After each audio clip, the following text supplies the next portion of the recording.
Welcome back to The Reality Guys. I'm your host, Billy Blake, joined as always by my co-host, Brian. What's going on, everybody? Welcome back to The Valley, everyone. It's Season 2, Episode 8 recap review, our reactions. Check us out, hit the playlist. We've done all the seasons of The Valley. We've done Vanderpump. We've done Vanderpump Villa. We've done a bunch of Bravo shows. We're covering Below Deck right now. We're doing Next Gen New York. We're also doing both iterations of Love Island. Love Island USA started this week. Love Island UK starting next week. So hit the notification bell, subscribe on YouTube, follow us on TikTok. You won't miss anything. Brian, the Valley is tough. The Valley is really tough right now. There's a lot of things that we can put our attention into. We can talk about Janet and Jason and the Jasmine of it all and the being mad about the ring rumor. Or, we frankly can swing over and talk about Jax and the mortgage of it all and the RSS feed of it all and the fact that somehow he's always able to have his phone and FaceTime and has been able to leave the rehab. And I don't know, man. Where is your head coming out of this episode of The Valley? I will say at least we weren't talking about Danny and Nia this week. Well, we're going to be doing it next week. This show is a bunch of look at me Louis. Like, how can they just all they do is point fingers at each other? And I'm like, look, Jasmine's been pissing me off, but I mean, Jason is a loser too. I mean, is there anybody you like on the show? Like, honestly, is there anyone that I like besides Danny and Nia? Those are the only people I like. Brittany's annoying. Like, they're all annoying. No, I mean, again, it's a tough show to have any kind of likability for, frankly. And again, did we see Jesse tonight or the other night? I don't think was Jesse in this episode. I don't think we really even saw Michelle, really. Yeah. I mean, and we saw Jesse a little bit in the after show, sitting there paralyzed next to Jax, but Jax opens his mouth, they're all just like in an electric chair. Please don't ask us to say yeah. Did you see Clockwork Orange? Yeah. It's like when they're all sitting there and their eyes are like he has to keep their eyes open. They're all just like have to listen and like sit there in like a torturous state. Messy people. I mean, look, so the we talk about Janet, Jasmine, Jason, the Killer Jays.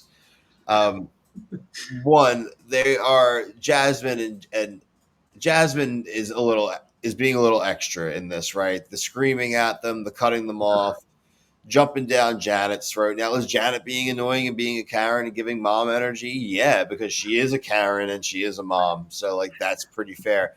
Jason is he's got nothing. He's got no juice. He's very soft. So soft. Little white knighting, doing little circles on the beach, being all upset like you're gonna cry about it, dude. What, you're gonna cry about it because one of your girlfriends said you don't wear your wedding ring? Like, dog, who cares? This is who cares? There's not. We're married. Hello, Brian, I'm podcasting without my wedding ring on. I don't love my wife. Yeah, I take my ring off sometimes when I shower to when I'm cleaning up. So that must mean I'm a bad dude. If my wife goes to classes and does things, there's days where she doesn't wear her stuff. That doesn't it is not a thing. Again, like you said, Brian, it's look at me, Louise, look at me, Lucy's. Hey, I need to get into the screen. And talk about useless. Talk about Sheena. Talk about Brock. What was that? Did you see that? Something just flew down your steps. It was laundry. That was funny. Laundry. I hope people saw that. Keep that in. That's funny stuff. Please tell me about Sheena. Sheena coming in like that laundry, right? I mean, that's Brock. Oh, weird. Dude, and we had like a Lala up here. It's dressing like a Jawa on the beach, man. She was a rock on the beach. She didn't say a word. She just kept turning her head like my 1-year-old. She was like, "Oh, Brittany, are you going on a date after this?" I am going on a date after this. And I deserve it because you know what? Bless me, I've had Jax. Jax has been a room around my neck. He don't even pay the mortgage. I had to deal with his taxes. That boy ain't signed no RSS feed. $500,000 my butt. Yeah, is this the one where he was hiding the ladder? Is this the episode he was hiding the ladder in the house? Like she Yeah. couldn't reach Well, the. he's also got the house bugged. That's what I mean. Like he's a weirdo, man. He's so He's weird. he's crazy, but he's also like Jax could snap one day. Why are we laughing through this? No, it's just Part? we're allowed to laugh at these people. They put their lives on display. I mean, that's we're allowed to laugh at these people. They're all cuckoo in their own right. It, look, I mean, we're and Sheena. Like every episode is getting like more and more Sheena.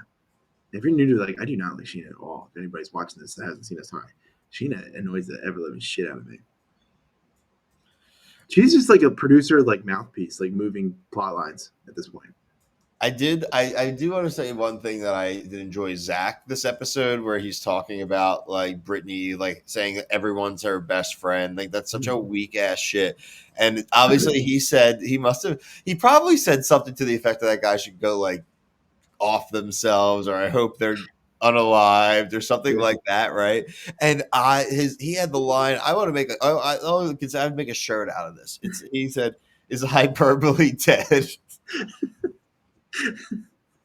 Because I love hyperbole and I agree, brother. Like, God forbid you exaggerate a number here and there, like for dramatic effect. And they were like fact checking it.